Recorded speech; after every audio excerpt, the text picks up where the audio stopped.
This is the Absolute Business Mindset podcast, created and hosted by Mark Hayward. This podcast will interview entrepreneurs, business owners, and people in their careers.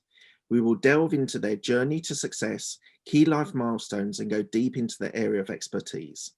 This podcast will inspire and educate you with great guests. Get ready to learn from other people's successes and failures. Today we have Dan Kent-Smith, who is a former LinkedIn employee and now a founder of a LinkedIn consultancy business. Hi Dan, how are you today? Yeah, really good, really good. Thanks for having me. It's an absolute pleasure. Thank you so much for joining me. So we're going to go back to the origin story, which you went to Chatham Grammar School in Kent. So talk me through some of your upbringing, why you went to that school, the challenges that you had maybe at the school. Yeah, so cool. Dear, this is going to take me back a little bit. So maybe not all of your guests are going to be familiar with a grammar school setup, but this is a selective school where you need to pass an exam when you're around 10 years old. If you pass that exam, you can go to a grammar school as opposed to a comprehensive. So, I passed it, and I was, the funny thing is I was one of the top pupils at my infant school, my primary school. Right. And then I went to a grammar school, and I was far from the top. I was so far from the top, it was ridiculous. And it was an all-boys school as well. I can't really tell the difference, is it an all-boys school or a mixed school? What's best for my own children? Right. I don't really know. My experience in a boys' school was that, it was a boisterous place. It really was. But I loved it. We played rugby. That was our main sport. Yeah. Cricket. We had a teacher who, in the winter, he said, God gave you hands to hold a rugby ball. And in the summer, he said, God gave you hands to hold a cricket bat. So that's kind of what it was like, really. And it was brilliant. In fact, my friends now, some 20 odd years after I left that school, are actually still some of my best friends. So it kind of shows what kind of place it was that you built lifelong friends there. That's amazing. That's amazing. And then you did a degree at Bournemouth University in creative advertising. So why did you choose creative advertising? It's very specific. That's what I mean. It is. It was only the only course in the country that was based around creativity as well as the business side of advertising. So it merged the two. To get into this course, and I can't remember the exact figures, but I think it was 2 A's and a B or an A and 2 B's. Right. And I wasn't going to be getting those kind of grades, I'll be honest, back then. And I didn't know what to do. And it was a friend of my dad's who said, well, I'll tell you what, here's some advice. Take any course down there, anything at all, down at Bournemouth. Just get down there, and then someone will, I guarantee it, they will drop out of that course that you want. Right. And you can pop up and say, I'm here. I would like to make the switch because they want bums on seats. Yeah. And I thought, God, that's a risk. That's a really big risk. But I've always kind of put myself as someone who's open to opportunity. And so I went for it. I took a course called Information Management Systems. I've no idea what that's about even now. And I went down to Bournemouth University and I met a few people. I started doing a bit of networking, met a few people, met people on the course.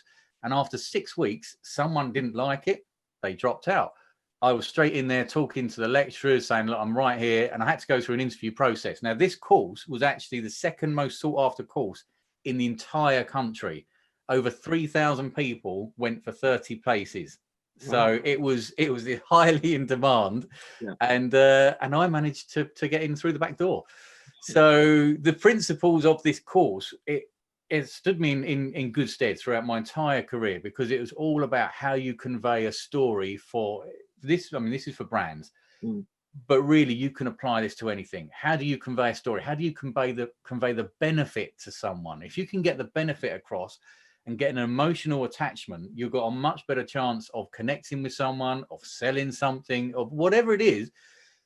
You're going to do better if you connect on that emotional level. And that's a lot of what the course really focused on. Yeah. So one of the questions I've got later on, but I'm going to ask it now.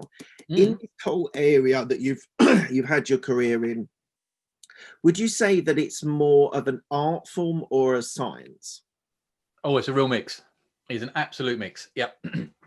And I tell you why, because I guess my brain is very mixed in terms of left brain, right brain functions. I'm a highly creative visual person. I studied to be an art director, but actually I focus a hell of a lot on the analytics. But I can see a lot of creativity in the numbers. You don't have to have something static. You can actually be very creative with the numbers. You can pull patterns from them as well. It's how you transfer that into something meaningful. So actually, yeah, it's very much, it's such a mix of art and science. You need the science backing to really understand what it is you're trying to do. The art is the craft of that. It's really how you turn it into something meaningful. That's where the art comes in. Okay, fantastic. So you did your degree. You then joined Research International as a summer temp. I did. And then you moved to senior research executive. So that was branding. That was advertising. So just talk me through that first job. You've come out of university. You've got your degree, and you go in as a summer temp, which is perfect. Like, a really good entry into a good organisation. So what did you do there, and how was it related to the course that you did? So the course I did, actually, it was highly pressurized towards the end. I mean, I'm sure most courses are, but towards the end, it was really highly pressurized. And so once I'd finished the degree, I didn't know what I wanted to do. I thought, I'm not going to go into advertising in a pure advertising sense. I was really not sure. But then I knew someone who was working for Research International, and she said, can you just come along and help us over the summer period? And again, I was like, okay. I hadn't thought about this. I never really considered market research, but all right, let's go for it. So I joined, and I helped out for that for a few months. And then they said, would you like to join the grad scheme? We think you're great. We'd like you to join it. Right. So I joined the grad scheme. This was a crazy place to work. Things, don't know how much I can divulge. Things happened in this place that would not be allowed in today's day and age. Oh, come on, you got to tell me a couple of them. The culture there was, and I'm sure a lot of companies were the same at the time, but at the Christmas parties, you would have best looking male, best looking female. Wow. No, it goes a lot worse than that, an awful lot worse. Yeah. Do you really want me to? Right, yeah, you'd have. So, all right, I'll tell you this. I'll use me as an example. One year while I was there, I did win Rear of the Year. So there we are. So yeah, I can't believe I'm divulging this stuff. But so there was this kind of thing, this kind of mentality that went on. There was we had one Christmas party where everyone was given some fake money, and you had to bet people with this money over the course of the evening, and whoever had the most money by the end then was a winner, and they got some kind of prize. But the way people were trying to get money and getting people to do things, it just escalated into absolute chaos. There were people disappearing off into corners and things like this. And then everyone, well, some people rolled into work the next day. Some people didn't even bother. And it didn't really seem to matter at the time, but it was, I mean, it was I wouldn't change it for the world. It was an amazing start to a career. It sounds like sort of anti the sort of PC brigade that we've now got in the current lifestyle. It really was. It really was. And for the most part, the culture back then was, as far as I am aware, people enjoyed it. They loved it. That would not wash in today's day and age, and nor should it really, you know. But at the time, it was just a very fun place to be. And I mean, work-wise, I worked across. We'll switch it into the work slightly. So I did a lot of ad tracking. I did pre-testing. I actually became at one point an alcohol specialist. So I would go around the country. I worked for alcohol companies, yes, rather than you were drinking every day. I mean, it's probably a mix of the two, really. I mean, but I would go around the countries doing hall tests, and so let's say Smirnoff were coming out with new variants, Guinness were coming out with new products. Yeah. Bash, whoever else. We had a lot of these clients, Bacardi from the Diageo group. They'd all be creating these new products, and they need to test them to see if they're working, are they viable. Yeah. And so we will go and we would literally hire people off the streets to come into a pub, into a hall, to test various drinks. Right. And the first drink I worked on was the very first Alco Pop, which was Reef. Right. Yeah. I remember Reeve. I Yeah. remember Reeve at university. Yeah. Yes. Yeah. You see. Yeah. All those kind of things. And lots of different Bacardi products, and Caffrey's was another one. Yeah. So we would pay people to come in and have a session. Literally going through my sort of university years, Caffrey's and Alco Pops and things. Yeah, there's I mean, a lot of these flopped. They didn't even get launched because we would test these in a number of different ways. We would have people, they would have a pint of whatever it was we were asking them to drink. They'd fill in a questionnaire. They'd have another pint, questionnaire, another pint, questionnaire. So they'd have between 4 and 6 pints, and then the next day we'd also do a questionnaire to gauge the effects of the next morning. And they're still getting paid 25 quid to just per person. So get a bunch of mates, come in the pub, we'll give you all this beer for free, and then you just fill in some questions. Great. So I do a lot of that kind of stuff as well. So what universities were you involved, or like how did you get the people off the street? Was it literally pulling people off the street? So what we would do, we would have a team that would go out. You don't see this anymore, really.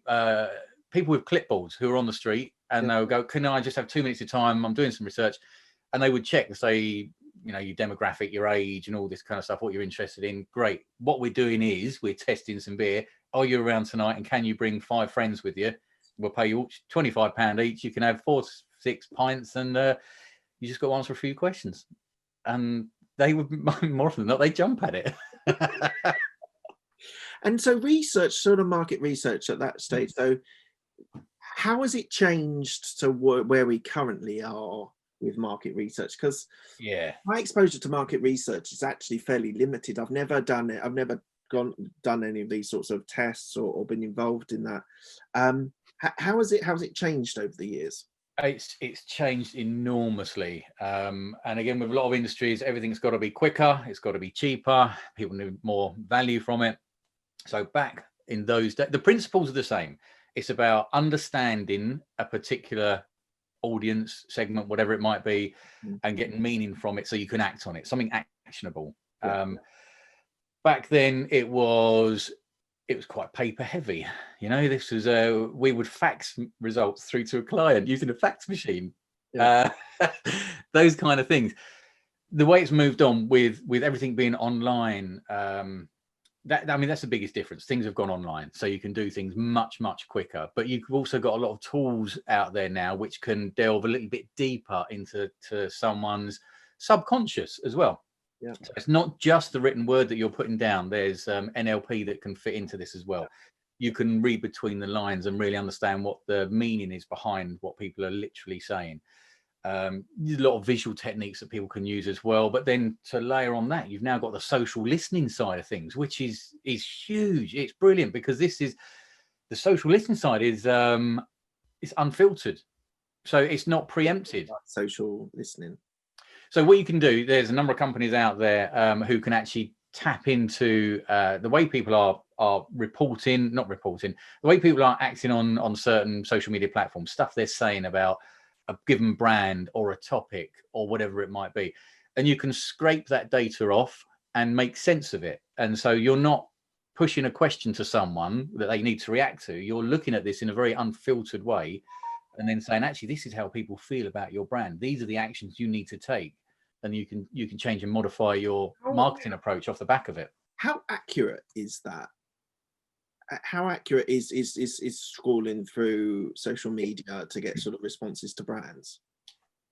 Now that would depend on the audience. I mean, if your target audience was pensioners, let's say, they may not be as prolific online, and so there's going to be less data that you can pull, and that the data you do pull may not be representative of that wider audience. But when you're looking at a younger demographic, and you can make some assumptions that it is representative of a target audience, and then you can actually make some really strong recommendations off the back of it. You can't ever say it's 100% true, and you can't do that with any research. But the interesting thing about what you've just said is there's assumptions that are made part of the analysis of social media. I think that's quite fascinating because, you can have indications that a demographic's going to drink this, eat this, go out to this place or whatever by where they're tagging their places. Mhm.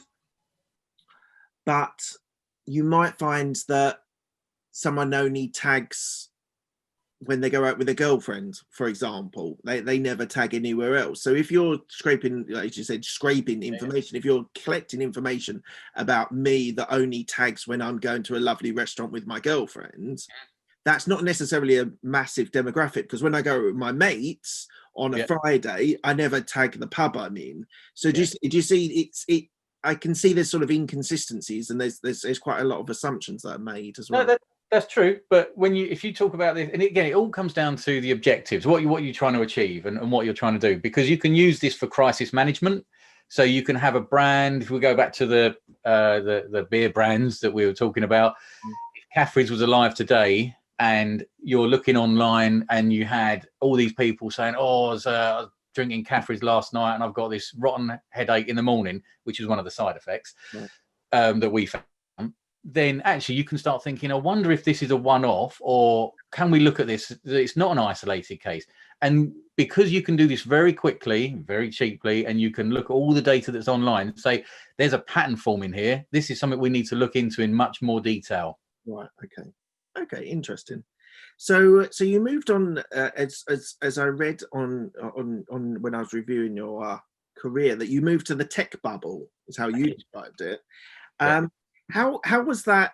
Again, a sort of crazy time where money was being thrown around at these tech companies, some good, some drastically terrible as well. How was that from a creative side? So actually, the reason I moved from Research International is because I wanted to be at the forefront of the tech space. I've always trying to position myself towards what the next thing is happening. So and Research International didn't really have much of a presence in that space. So I went across the FramFab, which no one would have really heard of these days, but at the time it's one of the world's biggest internet agencies. But it grew too quickly off the back of too few clients, and then because the internet bubble burst, the company imploded. And I was only there 3 weeks when they started making redundancies. But yeah, so it was a very strange place in that terms. My role was safe throughout the entire time, and I actually left on my own accord because the company was just going to go under completely. But whilst I was there, I learned some new skills, which was great because I'm always trying to pick something up new and different. And I started to learn about information architecture and wireframing for building websites. And I would sit between the engineers who were building the sites and the sales guys who were selling them, and making sure the functionality was fit for purpose, and how users as well, the other part, how they would actually interact with the site so that they can actually get to where they want to easy. So this is called user experience. And so I did learn a few things there, and it was a nice place to be, and the offices were great as well. But so I actually did a user research course probably about 2 or 3 years ago. Okay. And it was part of the role that I was at. And so, as you say, the balance between the user's experience and how that is fundamental to this area. So was the tech. So it seems to be a bit of a theme here that you like moving towards like tech, and you're interested in technology. As I say, we'll get to your current business at the moment, but so tech's always been an important component, what you've liked in your roles and your jobs and your career. Completely, yeah, and even in my personal life. So I've got all hue light bulbs and Ring doorbells, and it drives my wife nuts. She'd say, like, why do we need 3 Echo Dots in the house? And do we really need the light bulbs to be actually they've all got names as well because it's easier. So you can say, Alexa, turn Freddie on, Freddie front room. It just, makes it all easier. And she's like, why do we need that? And I said, but why don't you need it? Come on, embrace it.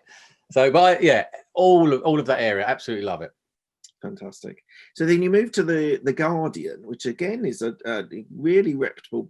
You're in the recruitment wing in workthing.com, but you work for some big companies. How was the sort of, I know it's recruitment, but in the sort of publishing area as well?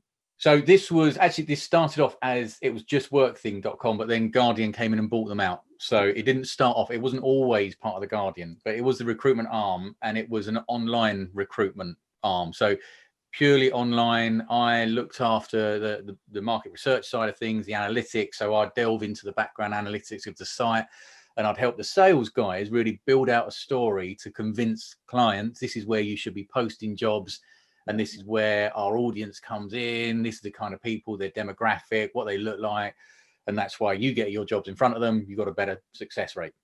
Yeah. So that's what we used to do. And I'd work with the PR guys, marketing guys, the sales guys, and the exec leadership to make sure they had all the information from how the site was performing, plus also doing first hand primary research as well. So it was an interesting place to be. It was a nice place, but I got to a point where I was thinking, I've got some friends who've gone traveling and I haven't done it yet, and I'm getting on. Question about your gap year. Yeah, go on. I made the leap, and I spoke to a friend over a weekend, and he said, yeah, let's do it. Let's just both just pack everything in. We've got nothing holding us back. Let's do it. And on the Monday, I resigned. It was that quick. So a month's notice, that was it. And then boom, off traveling. So where did you go? So we followed, because at the time I was living in Dulwich with some friends, and there's two of these girls who had gone traveling, and they were in Thailand. So we, on their way back from traveling, so we started there, then we went down to Singapore. That was only for about a month across those, and then we spent 3 months traveling with some more friends in New Zealand, camper vans and all this kind of business, and then the bulk of the time was in Australia. Okay. So I lived out there and worked out there as well. Yes, I see you worked there as well. What did you get from your gap year? An even greater sense of adventure, really. Embracing different people, different cultures was amazing. Such an eye-opener, because before that I hadn't been out of Europe, so your typical kind of package holidays, those kind of things. And then suddenly this whole new world out there was amazing. I would recommend it to anyone. It's such an eye-opener, and it's brilliant to meet so many different people on that journey as well.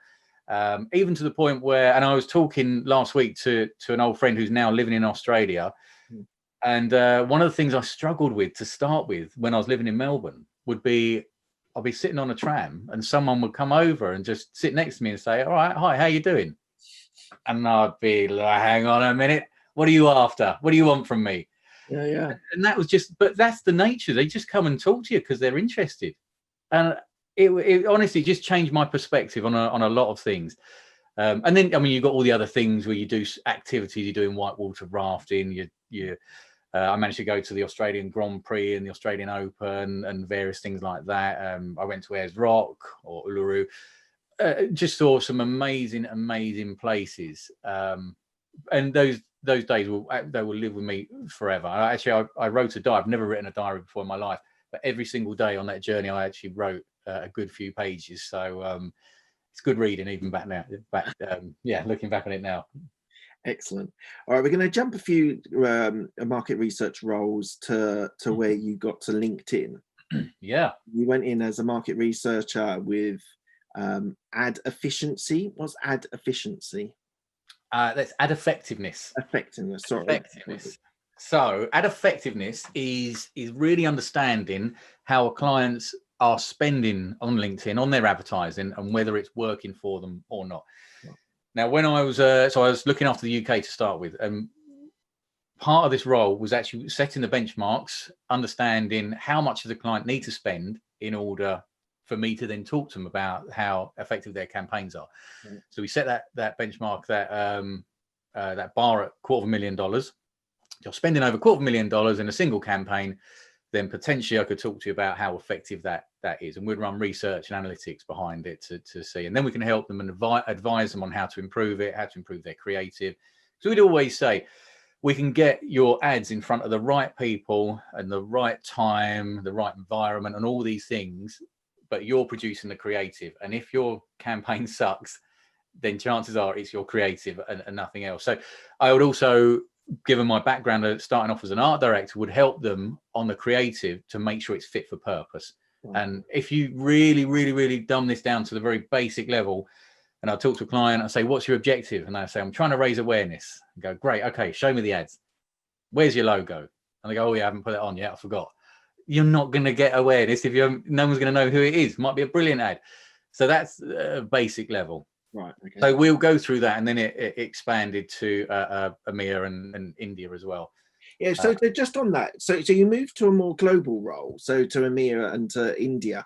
So what your responsibilities obviously extended. What was it like working in a global team at that stage? Yeah, it was. It's always tough because my remit then was from India, and my boss was in San Francisco.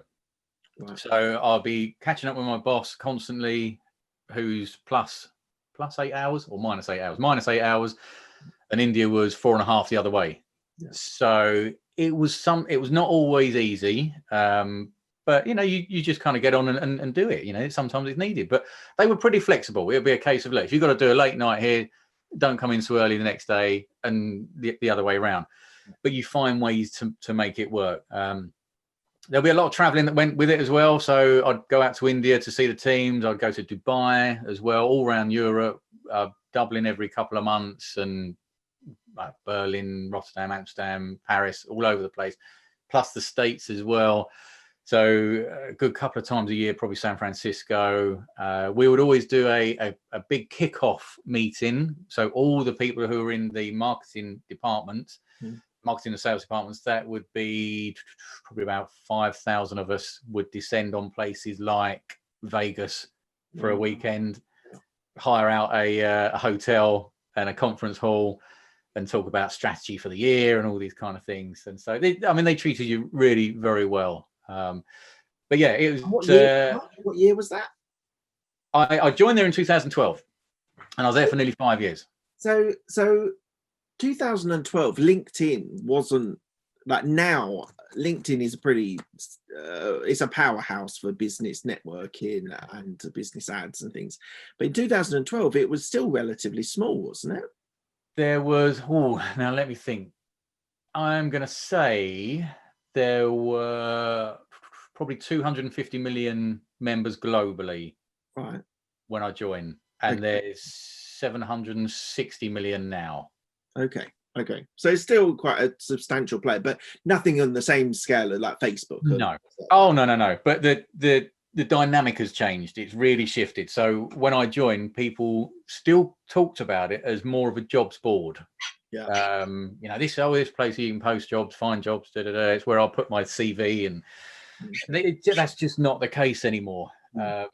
There's at least 6 times more content than there are jobs these days. So it's really a content business hub. Yeah. That's the sweet spot for it. Okay, take a step out of your career and businesses. Do you have a morning routine? Do I have a morning routine? So kind of. Okay. Go on. What? So my morning routine. So because I take the kids to school, and so off the back of that, I'll always go for a longer walk round to just trying to get myself moving, really. Just normal stuff, not too far. I'll chalk up 10,000 steps or something. Yeah. Nothing too crazy. Back by 9. Always do that, because, and I tell you, I found that when I started going out by myself solo, and I'm in my little office room in my 4 walls, if I didn't do that, if I didn't have that little bit of exercise in the morning, I really struggled mentally through the day, like focus and concentration, and just it must be the endorphins that release just by being outside for a bit, as opposed to that's it, wake up in the morning, come into your desk, and you're done for the day. And it made a real difference. And so I stick to that, and I just I do press ups. I play football. I was playing football on a Sunday, but that's not a routine. My wife keeps telling me I should be doing yoga in the morning because the back's seizing up, sitting at my desk, normal stuff. But really, that's it. Of a morning, it's sorting the kids out after a cup of tea, So if you're on a real routine, it's cup of teas first. Yeah. Number one on the list. Then it's kids up, get them ready, off to school. I take them to school, go for a longish walk round, and then back, and I'm onto it. And what I will always try and do is clear my inbox first of all, clear anything, all my messages, emails in the first hour. So that's all clear. Yeah. Off the back of that, then I can start to focus on what is it I'm trying to achieve today. Yeah. And then I'll often book my own time in to say, right, there's a 2-hour window. I'm just going to concentrate on achieving what it is I want to achieve. Yeah. And then in the afternoon, I'll come back to whatever emails and messages have built up. So that's the kind of general routine. I've talked quite a lot about sort of to-do lists, and I've got a to-do list on steroids is how I describe it, of how to structure your day. But I think it's really important. One of the techniques that I used in my corporate role, used now in my entrepreneur lifestyle, is blocking out times to do tasks. Yep. Because this is always ringing, this is always buzzing, there's always an email popping in or whatever. And I talk about that being a really powerful tool, because again, it stops procrastination as well, because you're not just putting things off with other sort of technology. So I think it's a really good technique to use to block out time to do deep work. Like Cal Newport said, you should do deep work in this sort of capacity. So I definitely the procrastination is an interesting one, and I wrote a blog about this a while back, because this would take us all the way back to my university degree. Right. Procrastination is a brilliant tool for a creative person. So what you do, you use it in a positive way. You look at the problem and you absorb all the information you can. You just take it all on board, everything. Yeah. And then what you do, you park it, you move away from it, you go outside, you go and do something different, you leave it well alone. Yeah. And gradually some creative thoughts will start to creep in. If you sit there and go, I've got to crack this, I've got to be creative, I've got to figure out the issue. Yeah. It gets really hard, and it can start getting stress levels start increasing, and then it gets even harder.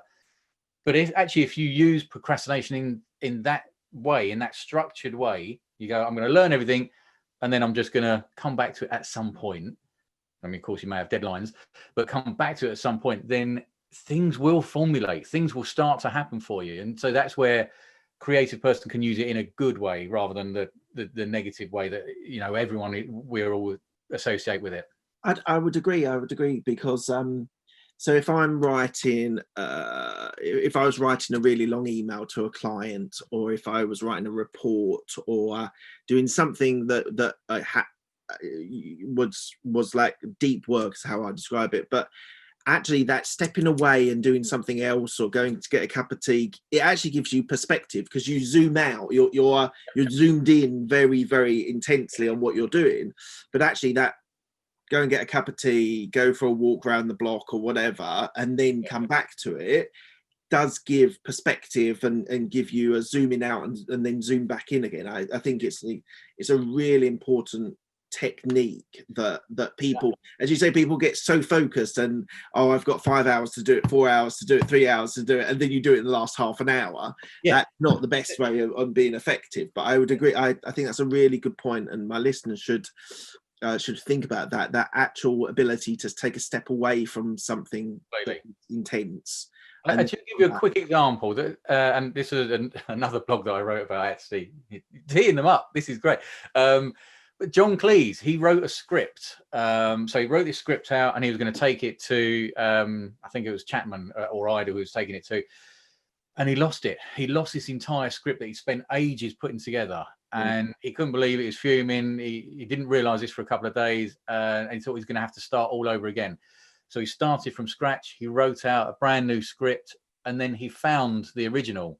Right. And when he compared the original to the new one was so much better than the first one that he put together. Yeah. And he just did it from memory. So something had changed and formulated in his mind over that period to make it better second time round. So it can work. Okay, great. So LinkedIn, working at LinkedIn for 5 years was kind of like a game changer for you, in the sense of your sort of future careers, and we'll talk about next play in a minute. But I when I was doing some research, you you were a founder of Data Drives Storytelling. Data-driven storytelling, yeah. Driven storytelling, I can't read my own Yeah. writing, which you described as the intersection of numbers and narrative, which I think is absolutely fascinating. Yeah. So tell me a little bit about that business, and then did it wind down? Not strictly speaking. Okay, tell me about it then. Come to that. So, how much detail do I go with here?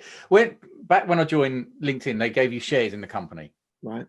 They can't do that now. Of course, Microsoft have bought them for 26.2 billion a few years ago, when 26.2 billion was a lot of money. But no, they gave you money. They gave you shares in the company when you joined, but they only became yours after 4 years. So you couldn't really cash them in, let's say. Yeah. So what you found is that a number of people would do their 4-year tour, we called it, tour your duty at LinkedIn, and then they would set up by themselves and go it alone. And so I set up data-driven storytelling, which is all about how you convey meaning from data, from numbers. And this can be for marketing people, could be for PR, could be for salespeople, whoever. It's how you really take that meaning from the data. Yeah. This is my first attempt at going solo, and what I found, this was a learning curve over this period of time. What I found is that I didn't enjoy my own company that much. I really struggled to know what my end vision was. Where was I trying to go with this? What was my mission? What was my vision? What's my goal, my North Star? Yeah. Really struggled with it. And because I had this great idea to start with, and I thought, that's enough. Great, I've got an idea. I'm going to quit. I'm going to go for it. And then when you really got into it and think, is this working? I don't know. And I didn't have anyone to turn to. I didn't know about networking groups and these kind of things. So I struggled with it. I mean, it was still relatively successful, actually. But mentally I was struggling with it. And I don't know if this is for me. And so I decided I wanted to go back into industry. Right. And this is, a lot of people find this interesting anyway, that I decided I wanted to go into PR. And I thought, right, who's the biggest company out there? It's Edelman. Edelman's the world's biggest PR company. Yeah. And I found there was a role going there that I thought, this is the role I want to get. So how am I going to get it? I'm going to run an advertising campaign on LinkedIn targeting Edelman, talking about me. Right. So I ran a campaign. It didn't cost a great deal, but it worked. And it worked not just from a awareness building mechanism or anything like that. It worked from a storytelling point of view, because as soon as I got that recruiter on the phone and said, did you see the advert I ran? She was like, well, hang on a minute, what? You ran a campaign on LinkedIn, what? So it just started the ball rolling, and there was traction there. And actually I got exactly the role that I aimed for to start, which was great. So LinkedIn still having an impact on me even then. I was utilizing it in a big way. Mm-hmm. So yeah, that's when I stepped into Edelman Intelligence. So just on that, so setting up your own business, you said mentally it was a challenge and it was tough. So just something when it comes up, I talk about it. So from a mental health point of view, were you depressed? Were you was it just a challenge being on your own? You said you didn't really like being on your own and stuff like that. How did it sort of materialize for you on mental health perspective? I don't, I'll be brutally honest with you. I don't know if I was depressed. I don't really know what that would be for me. Okay. If you had a list of the symptoms of depression, I probably ticked a number of them, but it's not like I was diagnosed, and I wasn't going to diagnose myself. But what I do know is that I lost interest in a lot of other things that I should have been interested in my life. Right. I was the only person in the house. So my wife's at work, the kids are at school. It's just me and the cat, not much company, sleeps all day. So I actually, I used to just have Spotify on because I just love listening to music. Couldn't even do that. I had to have the radio on, so there was another voice in the background occasionally. Yeah. And so all these things were kind of going through my head, but that was, I think, part of a manifestation of me not knowing what I wanted to do. So that kind of confusion of an end goal, together with actually being at home by myself, not having anyone to lean on really to ask, or a support network to kind of go, is this the right thing? Am I doing the right thing? Yeah. You add all that together, and that became a struggle. It sounds like you were in a way lonely. I know that sounds. Yeah, you're probably right. Yeah. I used to joke that, I talk to the cat, and sometimes I think the cat was talking back. And so you said it was a learning curve, and you learned a lot of things from that experience. What was the vision? Not having an end game. You've said this a couple of times. You didn't have an end game of what you wanted to achieve from that business. Do you think that was possibly your biggest downfall? Yeah, possibly. Yeah, a bit of naivety as well. So if someone like yourself, who is a business advisor, if you were around when I first set up my first company, then that could have been different. That could have been very different, because then I can bounce something off you and say, does this sound like something I should even be entertaining? Yeah. And you may just turn around to me and said, absolutely not. What on earth are you doing? But I might have known quicker. I might have failed quicker, let's say. Yeah. But I didn't have that, and I didn't know how to have that, and I didn't know how to necessarily go out and meet the right people to ask these questions to. They're all over there, wherever over there is. I don't even know. How do I go about finding someone in this world? Which is bonkers, coming from someone with a LinkedIn background as well. Yeah, it's completely insane, and I know, and I can hear it, and I know what it's like. But it was a learning curve, because I've always had this feeling that I wanted to set something up, do it yourself and set things up. But I had to also understand, you've got these three kind of pillars. You've got to understand, what is it you can do? What is it that other people want? Can you have fun doing it? If you can merge the three of those, then actually you could be onto something. And without jumping forward too much, I was actually talking to an ex-colleague of mine, who she was a new mum. She was doing a bit of LinkedIn consulting, helping a few people here and there. And I said to her, well, I've been doing a little bit of this just because people have asked me. And maybe there's something in this. Maybe we should kind of join forces a little bit. And then, hang on a minute, there's another one that we used to work with who is also doing this. And before you know it, there's 9 of us who are out there doing the similar things. And now actually that's a support group. Yeah. So we can start bouncing ideas. We can start sharing clients. We can go in as a pair or 3 of us when there's a big pitch that needs to work on. And it all comes down to the fact that we really understand how people can get the most out of the LinkedIn platform, because we work there. We've seen it from the inside. This is what we did for our biggest clients, spending millions. So it all kind of comes together in the end. But I don't think I'd be as good at what I'm doing now if I hadn't gone through that process to start with. Yeah, absolutely. And just a not random question, but just on LinkedIn, why are LinkedIn ads so much more expensive than Facebook ads? So the unofficial line that we used to say at LinkedIn is, if you want to target people who flip burgers for a living, go to Facebook. If you want to target the next CEO, then you come to LinkedIn. Right. And it's a very arrogant positioning, but that's one of those things that we used to say. That's amazing. Okay. So coaches, mentors, you said when you were at your first company, you didn't have a coach or mentor. After that experience, do you have coaches or mentors at the moment? I do have a coach. He's very good. And we've got a bit of a system where I help him on LinkedIn. He helps me with business coaching side of things. Because also I'm because I've got this creative angle to my mind. I'm constantly got another idea and another idea and another idea.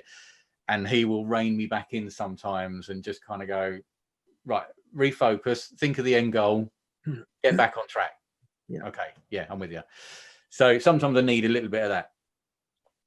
I think it's incredibly important. And I think possibly your business, the first business you had, I think was a good idea. I just don't think you had everything around you to make it actually successful. So I would agree with that. I'm going to skip over Edelman. Yeah. No doubt it was a great experience, but I want to talk about you then went to Strike Out again. You mentioned it. You got connections with people, ex LinkedIn employees. So you set up Next Play, and you talk about building profiles, employee branding, lead generation, analytics. So just tell me about your business, what you do, who you work with. Yep. So Next Play is a phrase that's actually used. It was used a lot by the former CEO of LinkedIn, and this was all about how you move on.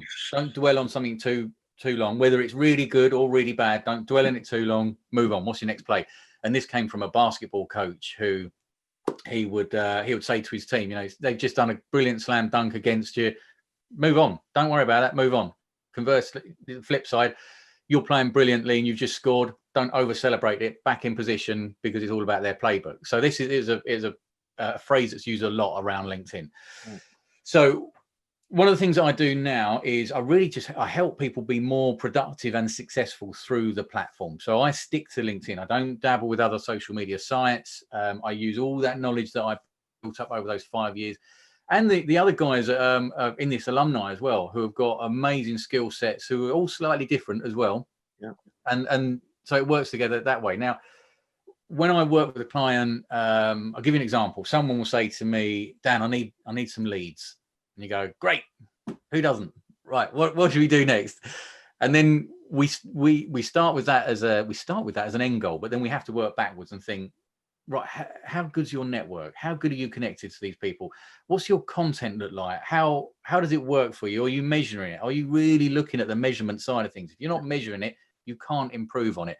And then to go back a step further is then, well, hang on a minute, you haven't got your shop window in order, because if you don't improve your profile, your company page, and the basics, you're never going to move to steps 2, 3, 4.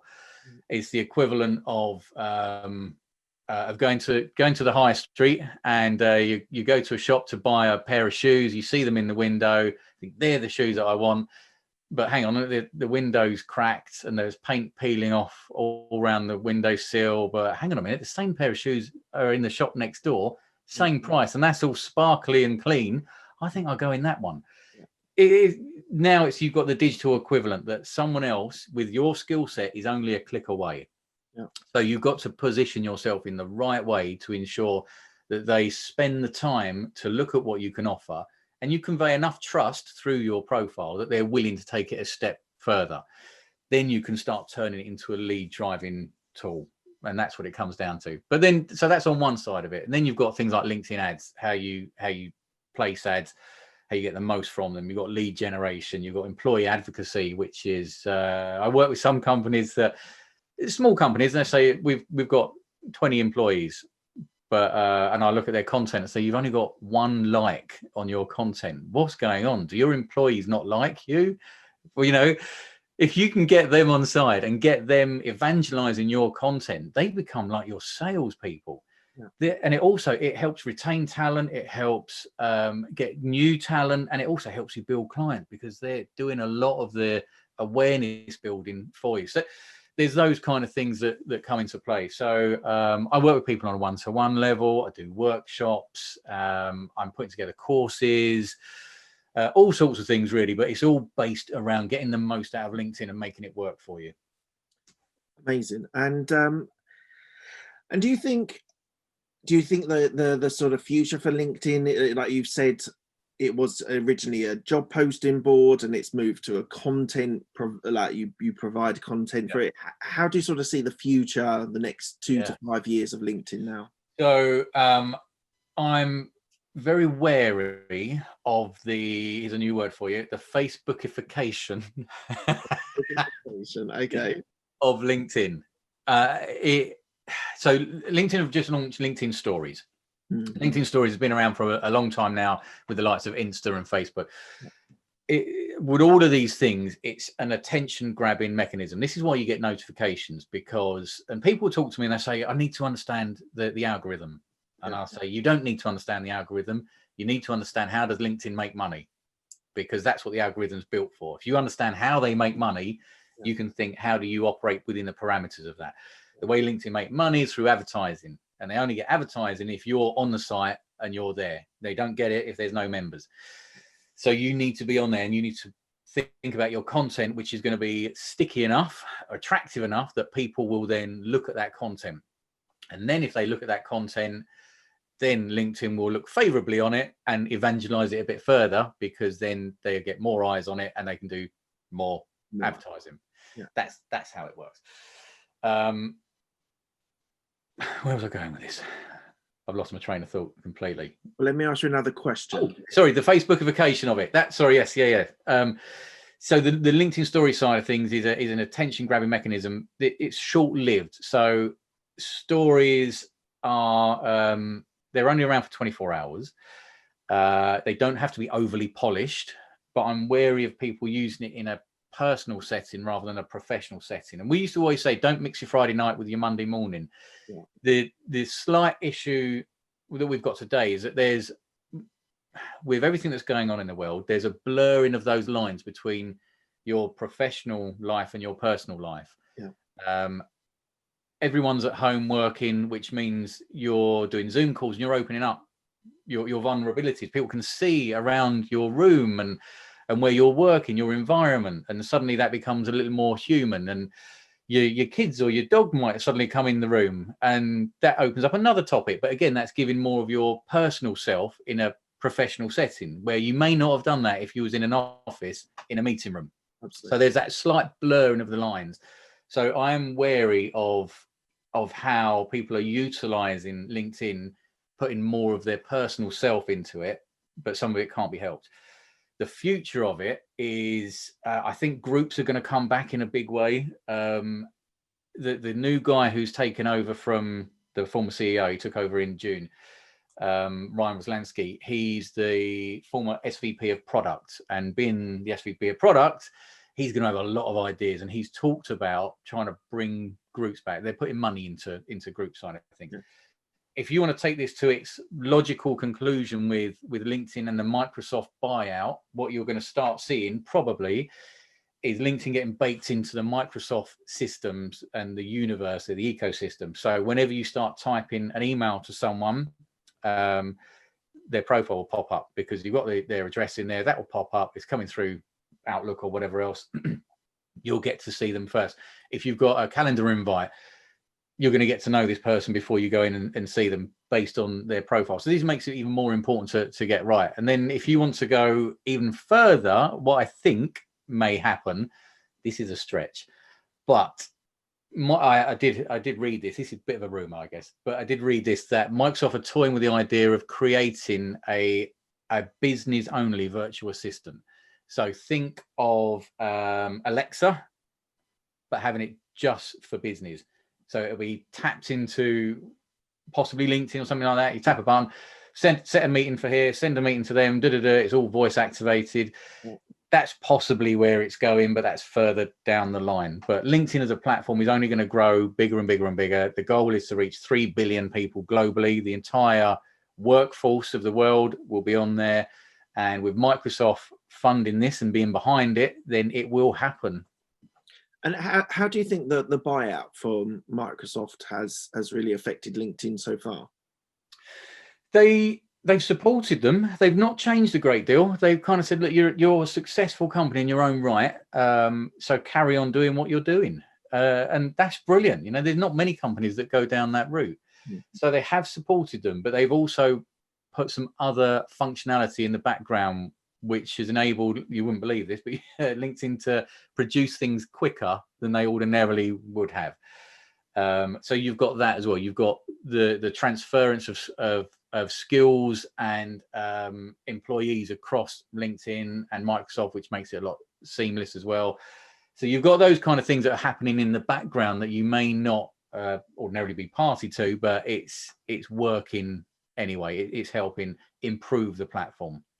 And you were saying about what what does LinkedIn want? It wants to make money, and therefore the eyes on the posts is incredibly important to know what to add, what ads to run. So do you think people are like attention grabbing posts, not personal posts, because a lot of these sort of attention grabbing things are sometimes personal, but that sort of approach of attention grabbing, like clickbait sort of idea, is that part of LinkedIn? Is it a positive part of LinkedIn? No clickbait is positive anywhere, I would say, but there is a danger that it does creep in to these things, and people will be either overly controversial, some people, or they will put something as a post that's highly emotive that will gain some kind of reaction. The downside to this in the long run is that it's potentially damaging to your longer term professional brand. Yeah. I would say if you go down, so when I work with a client and I say, what's your KPI, what's your measure of success, what is it you're after, and they go, well, on this particular post I only got 1,000 views. And I go, okay, if views is the thing you're after, we can get you 50,000 views and it's not a problem, but then you're in danger of getting into the clickbait territory, because you're going to have to stimulate demand and what have you for this particular piece of content, which is then potentially damaging to your future self. You don't want to go down that route. You look at other KPIs which are more important and say, can I get a client off the back of it? Yeah. If you've only got 1,000 views and 5 comments, but 2 people converted into a client, yeah, that sounds like a win to me. So you've got to think about it in those kind of terms. But yeah, be very wary of going down clickbait just for the sake of a vanity metric like views. Yeah, it's interesting because I've been having this conversation with a couple of coaches that I know, and we've been bouncing around the question of quality or quantity of connections. And actually both of them have different views. One has the view that I want 20,000 connections because there's the greatest chance of me being able to touch someone that will be inspired or interested to, as you say, convert into a client. Where the other guy is talking about that actually, if you've got a community that's engaged, that is commenting, that is liking, is more interactive, that's the better way of doing it. And I sit on this argument that quality is better than quantity, because right, so they're both right and they're both wrong. Okay, go for it. Okay, and you can pass this back to them. What you're after, what everyone should strive for, is a quantity of quality. Okay, so having that number is important, because the way the algorithm works, if you put a piece of content out, it'll only reach initially 5 to 15% of your audience. And if you've only got 1,000 people, then it's not going to touch many people. If you've got 20,000 people, it is. But you want them to be a quality audience that sits in your target audience, not just random person that you've hit the button to connect to. So it is about quantity, it is about quality, but it's the quantity of quality that matters. Makes a lot of sense. Because the thing that's slightly frustrated me with my LinkedIn profile, especially since I've resigned from my job, and coaching is a big factor, is the number of coaches that want to make connections with me. And I'm thinking, I don't really want you as a connection, because I'm not going to be able to sell. I'm not going to be able to generate leads from your interaction. It's a frustration for me. I do accept a lot of them, because I always think the content that they're providing might add some value at some stage further down the line. But it's a bit of a frustration for me, because as a coach, you don't want other coaches.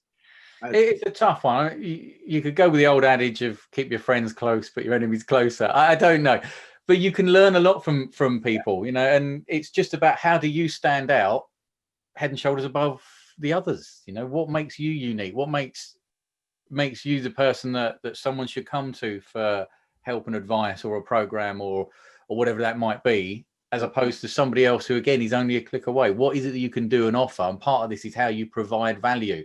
So you give first, you provide some kind of value up front, which then starts to generate trust. If you get through that trust, then you're halfway there anyway. Yeah, I would agree with that. So do you think you're a better employee or a better entrepreneur? Ooh.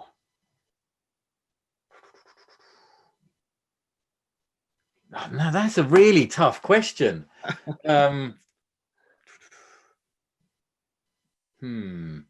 I've got, it's a 50-50. It really is. I see. I would say in some of my early roles, I was probably better off as an entrepreneur. But and so I have the same kind of values. You've got to think of your values. What is it you try to do?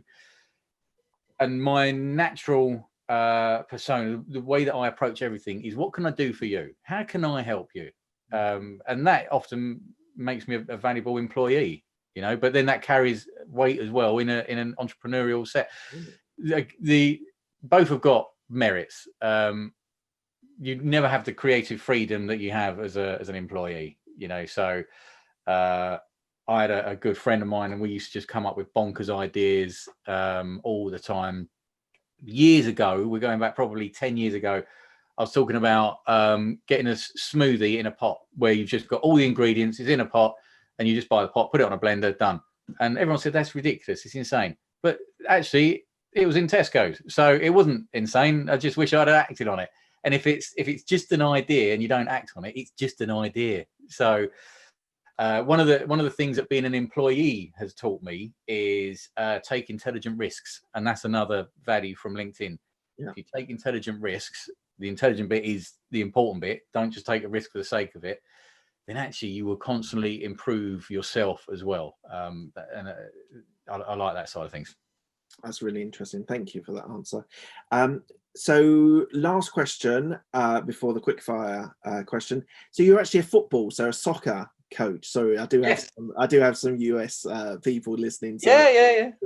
So how did you get involved? You said you still play, or you were playing quite recently. Yeah. So why did you go into sort of football coaching? By accident rather than design. So my son, he's 8 now, a year ago, his coach just effectively said, no, I don't want this anymore, and left. And so it was a case of, right, come on in, mums, dads, who's up for this? Who's going to take this forward? Yeah. And it was like the Arsenal backline. They all stepped backwards at the same time. They leaving me standing there vulnerable. And I was like, look, all right, come on, let's give this a whirl. We'll do this. So with one of the other dads, we do this together. So the team is Chatham Town, which is a local team to me, of course. And they want to be professional in 10 years. So they're putting money behind it. It's a really nice club, really growing. And I run the under 9s. So it's not easy. It's really not easy. Mm. You learn a lot in different ways, because managing the kids is only part of it. You've got to manage the parents. And they all think that their little son is the next Messi. And you kind of temper it slightly and go, well, I know he's the next Messi, but today he's playing at right back. So come on, everyone gets a turn here. But so I did my coaching badges, so FA level 1, which was great as well. That was a 5-week, 5 days over 5 weeks program with a guy called Simon Millington, who works up at Spurs. And you learn a lot about how to really talk to kids, because I'm not a school teacher. And when my initial approach was kind of barking orders at 8-year-olds, doesn't always work. Yeah. So you actually, little things like saying, right, when you start talking to them about how you want them to play, crouch down on the floor so they're eye level. And I thought, yep, okay, I'll take that on board. That's good. Yeah. And then he also said, and when they're playing in a game, also get a chair, sit on a chair and watch at their level. Don't stand above, because you're going to see the passes and the movement like they can't. Yeah. So, and I said, but then I've got to go and tell the parents who are going to be watching me on the sideline, sitting down with a cup of tea. So now I've got to. A cup of tea, a fag in your mouth, going, I'm watching at their level. I'm watching at their level, guys. So you see the issues that can crop up here, but look, they're a really good group of lads. They've actually been together for 3 years, and they're only 8 years old now. Okay. So Are you gonna be under nines next year when your son goes to under nines, or are you gonna stay at under eight? no, well, as 8-year-olds, they're under nines now. Oh, okay. So, but I mean, the next year, do you get promoted to the year older? So if your son gets into the first 11, you'll be first team coach. I'll take over. It's the longer term plan to yeah. But he's great. So when it's good, and when it's not so good, it's not so good. But we played 6 games before the new lockdown. Won 5, drew 1, scored 48, let in 1. I mean, crazy scores, really. 13-1 and 10-0 and stuff like that. And I've got everything on a spreadsheet because I measure everything. So I know who's been captain. I know who started as sub. I know who scored when. Everyone gets the same minutes, rotation and everything else. But yeah, it's not easy. But the hardest thing is actually dealing with my own son, because as an 8-year-old, he views me as dad, not as a coach. So of course he wants to take liberties. I can't have that. All right, thank you for that. We're coming to the end of the interview, and I ask all of my guests the 6 same questions. It's a quick fire round. If there's an interesting story, then by all means tell me, but we'll try and do these ones a little bit quicker. What's the best decision that you made? Best decision I made was to go and see LinkedIn initially, because they invited me for the job. I didn't look for it.